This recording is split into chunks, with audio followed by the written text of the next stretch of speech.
विकास होता है ट्रांसपोर्ट से। अगर हम इसको बीच मान लें तो इसका जो मेन एरियल एक्सिस होगा इसके ऊपर ये इससे ट्रांसपोर्ट का विकास होता है, ठीक है। और इससे होता है जड़ का विकास, बताएंगे, ठीक है। अब देखते हैं हम कि इसका विकास कहाँ होता है। तो गुरुत्वाकर्षण बल की दिशा में नहीं होता है, ये गुरुत्वाकर्षण के विपरीत दिशा में होता है, इसलिए इसको माइनस भी लिखे हैं।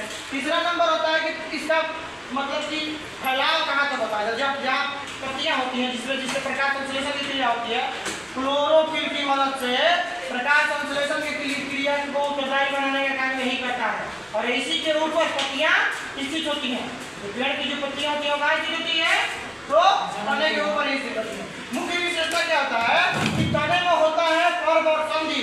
देखते हो गांठें जो होती है ना, गांठ वो कहाँ पाए जाते हैं, पेड़ के तने में, इसीलिए इसको कहा जाता है हम लोग क्योंकि इसमें नोड और एंटीनोड पाया जाता है, यानी पर्व और संधियाँ पाई जाती हैं। और सबसे ज्यादा किसी तने में नुकसान तब होता है जब उसकी जो मुख्य छाले हैं, छाल जो होता है ना चमड़ा, किसी व्यक्ति को इसे जल जाता है तो जलने के बाद मरने की संभावना ज्यादा होती है, क्योंकि शरीर को तने को भी सबसे ज्यादा नुकसान कब होता है जब उसकी छाल छीला जाता है तब, ठीक है।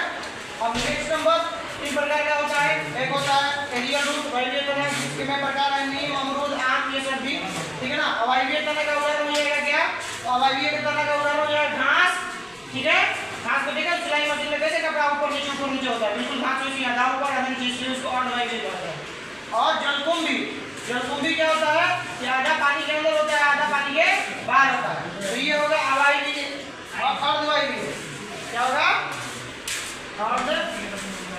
अर्धवायवीय तना होता है, इसको सेमी एरियल कहते हैं। तीसरा नंबर होता है भूमिगत तना। भूमिगत तना कितने प्रकार के, तो 3 प्रकार के, कंद, प्रकंद और सलकंद। कंद कहते हैं कि बिल्कुल ठोस अवस्था में होता है, जैसे आलू और ओल, दिमाग में आ रहा है चित्र, तो चित्र सही समझ जाओ कि कंद जो होता है आलू ओल होता है।